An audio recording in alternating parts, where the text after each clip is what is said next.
Ndabasuhuje ikaze mu nyanja twogamo. Amakarito y'amata mugura mu maduka no muri za supermarché, byinshi muri ibyo birashaje. Bishobora guhitana ubuzima bwawe cyangwa ubwabawe. Kugera ku kigero cya 34% by'ibiribwa biva hanze ya Afrika biba bishaje, byaramaze kurenza igihe, ahubwo byuzuye uburozi bwica. Byabayeho vuba mu Bufaransa. Ce sont des intoxications. N'uburozi bwo mu biribwa buhumanye. Uruganda rukomeye rwitwa Lactalis rugemura amata yashaje. Amata ageze ku isoko ry'Iburayi banga kuyanywa. Uruganda ryohereza muri Afrika. Byinshi mu biribwa dutumiza nibyo batugemurira biba bishaje. Ibyo dutekereza ko byiyubashye dukoresha tuzimanira abashyitsi, ibyinshi biba bishaje, byararengeje igihe. Bisa naho imaze kuba ingeso y'abacuruzi maze igihe. Kugeza n'ubwo ibyuma by'ikoranabuhanga dukoresha za telefone, za mudasobwa n'ibindi bitandukanye bitugeraho byarashaje, ariko bituzabishakira igihe cyabyo gusa turibanda ku biribwa. Birashoboka ko umubiri wawe wuzuye uburozi bwaturutse kuri za microbe zaturutse ku biryo bishaje waguze. Ntega amatwi. Mbahaye ikaze, nitwa Gentil Gedeon kuri KT Radio.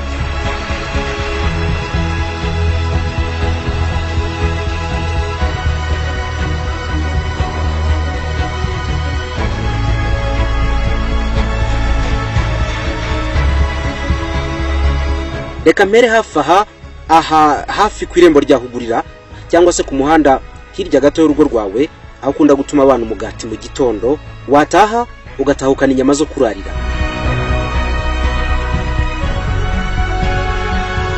Urubuga rwa KT Press ari narwo navanyeho igitekerezo cyo gukora iki kiganiro. Rwigeze gukora inkuru ndende y'ubucukumbuzi. Ni inkuru yasohotse ku ntangiriro z'ukwezi kwa gatatu, ifite umutwe ugira uti Expired Food, an investigation into Kigali's dangerous food market. Ngenekereje bati ibiribwa byarengeje igihe, ubucukumbuzi ku masoko y'ibiribwa ateye impungenge muri Kigali. Hamwe n'iyi nkuru ushobora kwibaza uti uburozi dutumiza mu Burayi nubwo twikorera twebwe abanyafrika ubwinshi kandi butugiraho ingaruka n'ubuhe. Inkuru itangira, umunyamakuru wa KT Press yagiye kugura inyama nk'uko bisanzwe mu iguriro ry'inyama asanzwe aguriramo. Yakirwa n'umusore muto ushinzwe gutanga ikaze ku bashyitsi nako ku bakiriya bagana iguriro. Mu kumwakirana na yombi ati, mfite inyama nziza. Aha niho honyine wasanga inyama zikiri nzima zabazwa ako kanya.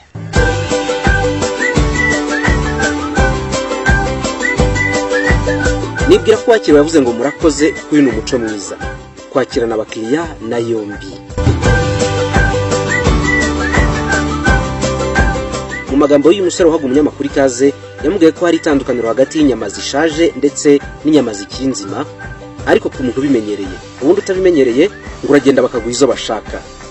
Gusa impumuro ni kimwe mu bigenderwaho bamenya ko inyama zishaje cyangwa se zikiri nzima. Mu bupfura bwinshi, uyu musore yasobanuriye umuguzi ko agiye kumujonjorera inyama nziza zitarasaza. Ariko birumvikana umunyamakuru yaritaye mu gutwi. Ni intangiriro y'inkuru.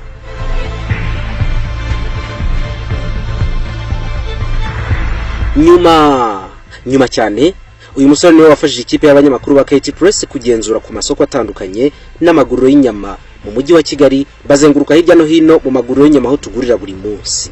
Muri icukumbura rya KT Press basanze hari amaguriro y'inyama amarana ibyumweru inyama, ariko mu rwego rwo kwirinda ko zangirika bakazivugurura bakoresheje umunyu witwa Corolozo. Corolozo ni umunyu kabuhariwe uvugurura inyama iyo zari zishaje ntubashe kumva impumuro mbi, ukanazitwara ukeka ko ari nzima. Ariko mu busanzwe izi nyama ziba zamaze kuba nk'uburozi, kuko ziba zuzuye udukoko tw'ubukana tudashobora gupfa n'ubwo wateka inyama ukazigeza muri °C 140. Bene izi nyama zapfuye zihunitswe mu maguriro. Hakoreshwa umunyu witwa Corolozo wuzuye uburozi bwa nitrate na nitrite. Nyinshi muri zo zicuruzwa mu hoteli akomeye musohokeramo, muri za restaurant no mu ngo zanyu.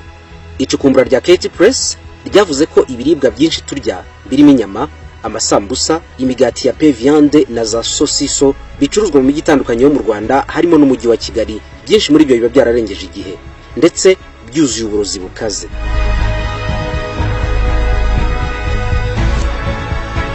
Merutse kuganira n'umuntu wiyubashye, ndavuga wiyubashye kubera ko nabonaga ari umuntu wo ku rwego rwo hejuru, ambwira ko atagikunda kurya ibiryo byo muri za hotel, kubera ko atangira kurya akumva ikintu cy'icyuka kimeze ukuntu mu biryo. Iki cyuka ngo kimumerera nabi cyane mu nda ndetse gihita kimuhagisha ako kanya. Ibiryo agahita bireka ati mba mpaze mu kanwa, ariko mu by'ukuri ntabwo igifu mba mpaze. Sinasobanukiwe neza iby'iki cyuka, ariko nihutiye gusoma ibitabo by'abahanga. Mu gusoma naje kumenya yuko inyama ziribwa muri za hoteli nyinshi ziba zarashaje zirimo udukoko dukomeye cyane twitwa Escherichia. Escherichia ni ubwoko bw'udukoko bubitse ubumara bukaze bwangiza amara y'umuntu wari inyama zashaje. Uretse n'umuntu wariye bene izi nyama n'inyamaswa yazirya yakwandura bene utu dukoko. Ni udukoko ubusanzwe twibera mu nyamaswa z'inyamabere z'ibyatsi, ariko zo nta kintu zishobora kuba. Izi nyama zishaje kandi zibamo Salmonella. Salmonella ni ubundi bwoko bwa bakteri igaragara mu nyama zishaje itera indwara yo mu maraso yitwa typhoid, ikanatera infection mu maraso. Ni bakteri ifite ubushobozi bwo gutera indwara zirenga 67. Mugiga, indwara z'ubuhumekero, umuriro, umutwe, gucibwamo, kwangirika kw'amara no kwangirika kw'inyama zo mu nda n'ibindi byinshi. Ni indwara zishobora guterwa n'aka gakoko ka Salmonella kaba mu nyama zashaje. Aka gakoko kaboneka no mu mata ashaje ayatunga.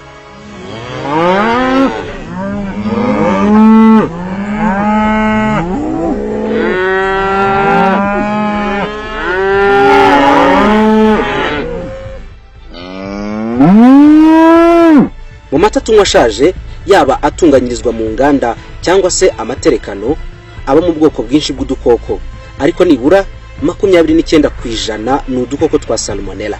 Amata n'inyama bishaje ibi biri ku mwanya wa mbere ibyangiza ubuzima bw'umuntu iyo uramutse ubiriye byarashaje. Ibi biba mu tundi dukoko twangiza umubiri w'umuntu dukomeye cyane twitwa Campylobacter. Umuntu wese urya inyama zishaje n'ibisimba bigerageza kuzirya usanga bifite iyi bakteri ya Campylo. Ubu reka tuvuge ko ari uburozi uhabwa n'umuturanyi wawe wa hafi, nkuko nabahaye urugero kuri za nyama Kate Press yakozeho ubucukumbuzi. N'abantu bashobora kukwangiriza ubuzima, muturanyi wahisemo kujya uhereza icyashara cya buri mugoroba cyangwa se abugurira amata mu kajerekani mu masaha ya mu gitondo.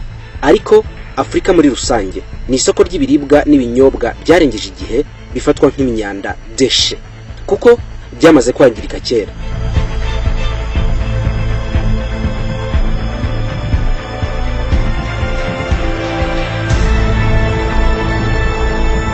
Mu 2013 ikigo cyo muri Leta Zunze Ubumwe za Amerika cyitwa Centers for Disease Control and Prevention CDCP cyakoze iperereza gisanga muri iki gihugu gusa abarenga 1,200,000 bandura indwara zikomeye cyane ziturutse ku biribwa n'ibinyobwa byanduye byatinze muri za magaze bihunitse. Iki kigo cya CDCP cyagaragaje ko inyama n'amata byanduye kubera kurenza igihe biri ku mwanya wa mbere mu kwanduza abantu benshi muri Leta Zunze Ubumwe za Amerika. Ibi ntabwo bitandukanye cyane n'ibiryo biroze cyangwa se poisoned food.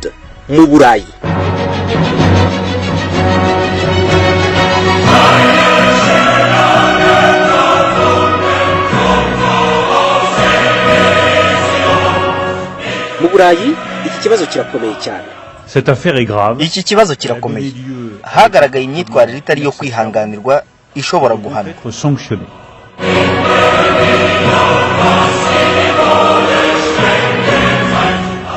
Ni Bruno Le Maire, Minisitiri w'Imari n'Ubucuruzi mu Bufaransa, yihanizaga ikigo Lactalis. Mu binyamakuru, kuri radio na televiziyo, inkuru nyamukuru yari Lactalis. Reka ngerageze kwigana umunyamakuru umwe uburyo yavugagamo ikigo cya Lactalis. Ikigo gicuruza amata cy'Abafaransa Lactalis cyavanye ku isoko amata y'abana nyuma y'uko muri ayo mata n'ibiribwa by'abana hagaragayemo udukoko twa Salmonellose.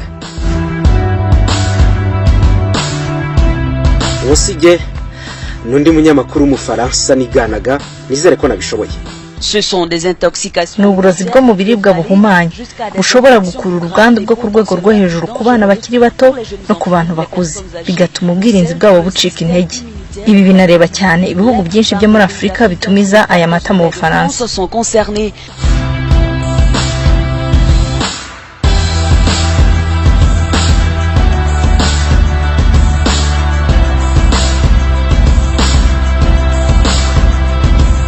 Lactalis. Imyaka 71 ku isoko ry'ibikomoka ku matungo n'ibihingwa uhereye mu 1947. Ni ikigo kugeza ubu kiri ku mwanya wa mbere mu gukora za fromage nyinshi ku isi, harimo na nyinshi turya hano mu Rwanda. Nimero ya kabiri mu bigo bikomeye cyane ku isi bitunganya umusaruro w'ibiribwa n'ibikomoka ku matungo mu buryo bugezweho. Ni uruganda rukoresha abakozi 79,000 bahembwa buri kwezi. Umubare wenda kungana n'abakozi bakorera ikigo cya Mercedes Benz, ikompanyi y'Abadage ikora imodokari. Buri mwaka iki kigo gitunganya toni miliyari 9 z'umusaruro w'amata, miliyari 15 z'amayero nk'ingano y'amafaranga iki kigo gikoresha mu bucuruzi muri iyi minsi. Inganda 230 mu bihugu 43 kuri uyu mubumbe. Izo ni inganda. Ariko ubusanzwe Lactalis igemura umusaruro w'amata mu bihugu 150 byose ku isi. Ni uruganda rw'igitangaza, mbese numvise mu gifaransa babyita ngo ni entreprise géante. Ibihugu byinshi byo muri Afrika n'abakiriya ba Lactalis.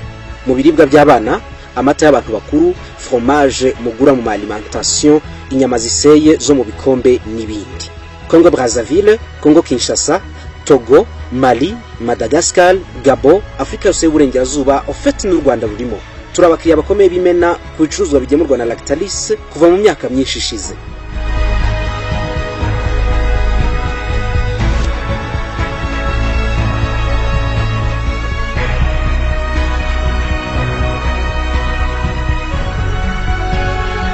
Mu kwezi kwa mbere ku itariki 21 muri uyu mwaka, Minisitiri w'ubuzima mu Rwanda yashyize hanze itangazo rihagarika burundu ibiribwa by'abana n'amata bicuruzwa na Lactalis. Ibiryo byahagaritswe na leta y'u Rwanda ni ibyitwa Picon, Celia, Telani, Nutricia, Milumel n'andi moko menshi agera kuri 13.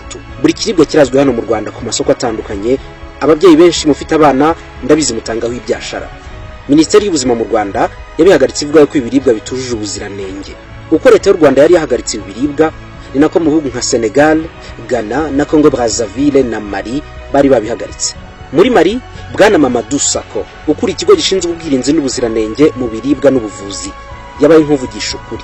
Asobanura ko ibiribwa n'aya mata birimo uburozi bukaze bwangiza abana n'abantu bakuru. Muri ubwoko bw'amata ya Picon muri Mali bakoze igenzura ku biro 6952 biri mu mapaki 1015. Basanze harimo agakoko ka Salmonella agona, na agakoko gatera abana gucibwamo, umusonga no kubabara imikaya yo mu nda no mu mbavu. C'est un scandale sanitaire qui n'en finit pas avec les nouvelles révélations concernant les manquements de la grande distribution.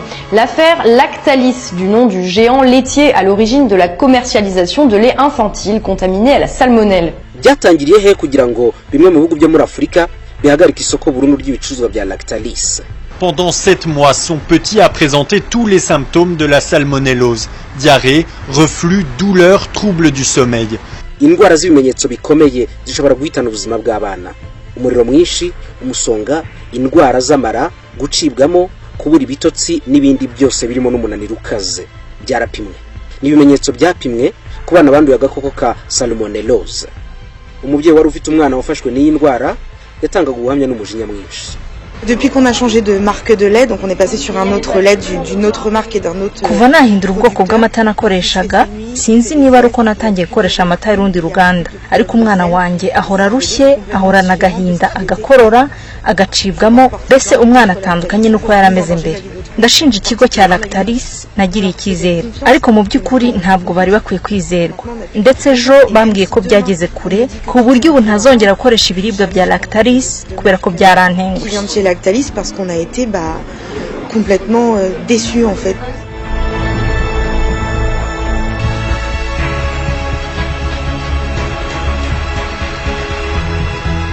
Uhereye kuri umubyeyi w'umufaransa-kazi, ibicuruzwa bya Lactalis byatangiye gukemangwa. Ibihugu bitandukanye byo mu Burayi bifata icyemezo cyo gupima ibicuruzwa byose bya Lactalis biri ku isoko. Ubufaransa, igihugu Lactalis ikoreramo inabarizwamo, nicyo cyabanje guca ku isoko ibiribwa bitandukanye 35. Ababyeyi bamwe bo mu Bufaransa bahise bakora ishyirahamwe.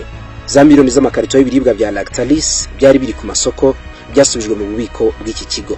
Minisitiri ushinzwe ubucuruzi mu Bufaransa yahise ahagarika bimwe mu bicuruzwa bya Lactalis, ndetse yemeza ko ikigo gishobora gushyirwa mu mategeko kigahanwa hagendeye ku mategeko y'ubucuruzi. Cette affaire est grave. Iki kibazo kirakomeye. Hagaragaye imyitwarire itari yo kwihanganirwa ishobora guhanwa.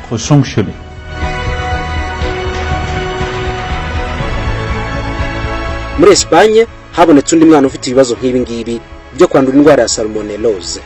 Siho gusa kuko no mu Bugereki abana bafite iyi virusi barabonetse. Ababyeyi babo banemera gutanga ubuhamya ku biro ntaramakuru by'Abafaransa AFP. Byaci igikuba gikomeye cyane mu Burayi, ibihugu bimwe bisaba ababyeyi kujyana abana babo kwa muganga kugira ngo bapime amaraso. Umwana wese uzi ko yanyoye cyangwa se wariye ibiryo bya Lactalis yarapimwe. Mu Bufaransa abana 35 bapimwemo iyi virus umunsi umwe, 18 bahita bajyanwa mu bitaro ako kanya. Institut Pasteur, ikigo gikora inyigo za science mu Bufaransa gifatanyije n'ikigo gishinzwe ubuziranenge bw'ibiribwa, nibo batangaje ko ubu bwandu bwose bwatewe n'ibiribwa bihumanye byacurujwe n'ikigo Lactalis. Ibiryo bimwe muri ibi bigemurwa ngo byari byararengeje igihe bihunitse mu maguriro, byatumye ibihugu 66 mu bice bitandukanye by'isi bita bihagarika gutumiza ibiribwa bya Lactalis, harimo ibihugu 12 byo mu muryango w'ubumwe bw'Uburayi. Nguko uko ibihugu bitandukanye birimo n'u Rwanda byatahuye ko ibiribwa turya cyangwa se tugaburira abana bacu byuzuye uburozi.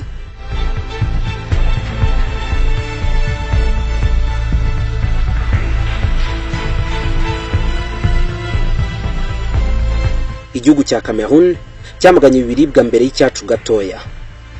U Rwanda rwamaganye ibiribwa, Cameroon imaze ibyumweru 2 ihagaritse ibingibi.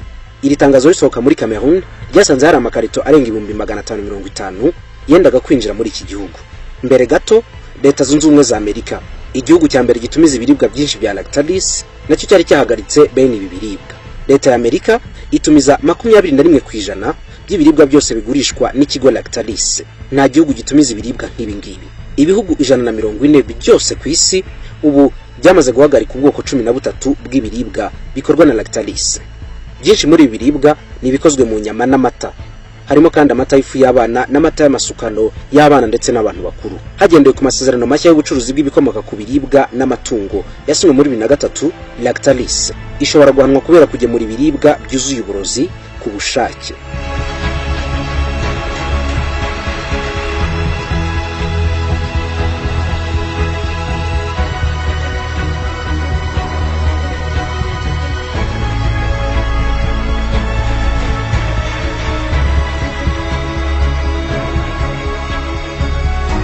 Ibihugu bya Afrika na Aziya byamenyira ibanga rya Lactalis nyuma y'umwaka wose ibihugu byo mu Burayi bishyize mu kato bene ibi biribwa. Lactalis ubiri mu gihombo gikomeye cyane cy'amakarita arenga miliyoni 12 yagemuraga buri mwaka mu bihugu 83. Ni amafaranga abarirwa muri za miliyari z'amayero, ariko ushobora no guhanwa mu bundi buryo mu bijyanye n'ubucuruzi.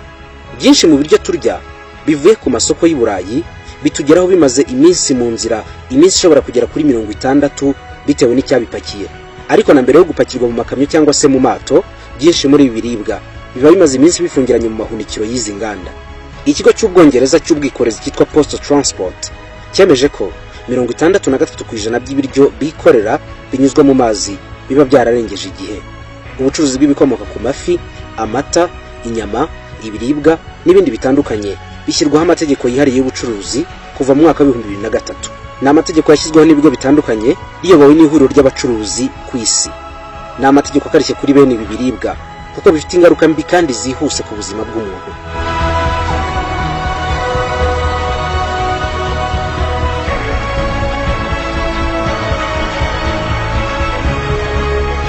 Iki kiganiro wakongera kucyumva kuri channel y'ikiganiro yitwa Inyanja Twogamo kuri YouTube cyangwa se kuri wa_KTRadio_RW. Ndabashimiye kuba mwankurikiye. Wampa igitekerezo ku bundi buryo kuri page ya Facebook yitwa Inyanja Twogamo no kuri email yacu yitwa inyanjatwogamo@gmail.com. Nitwa Gentil Gedeo, iyi ni KT Radio. Ndabashimiye. Hello, CQ. This is W9WZE Chicago. Waruzi ko hari ikiremwa muntu ndetse igikundi kinini kiberaho mu buryo bwa buhumyi. Aba bameze nk'aboga mu nyanja rwagati. Inyanja Twogamo. C'est qu'une grande partie de l'argent qui est dans notre porte-monnaie que ça comporte dans le prochain livre. Afrika iracyabishwe n'imitego mitindi y'ibihugu bikomeye, none uko niko gutanga isomo rihamye rya demokarasi. Inyanja Twogamo. Ibihishwe muri politike z'ibihugu, mu bukungu, muri siyanse n'igisirikare, mu buvumbuzi bukorwa buri munsi, ibyinshi ni imigambi karundura mu guhindura imibereho y'ikiremwa muntu. Inyanja Twogamo.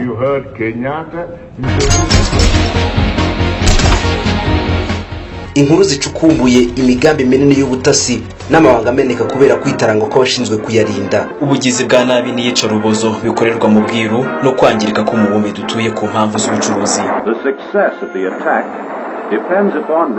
Byose bikurikire mu kiganiro Inyanja Twogamo kuri KT Radio hamwe na Gentil Gedeo.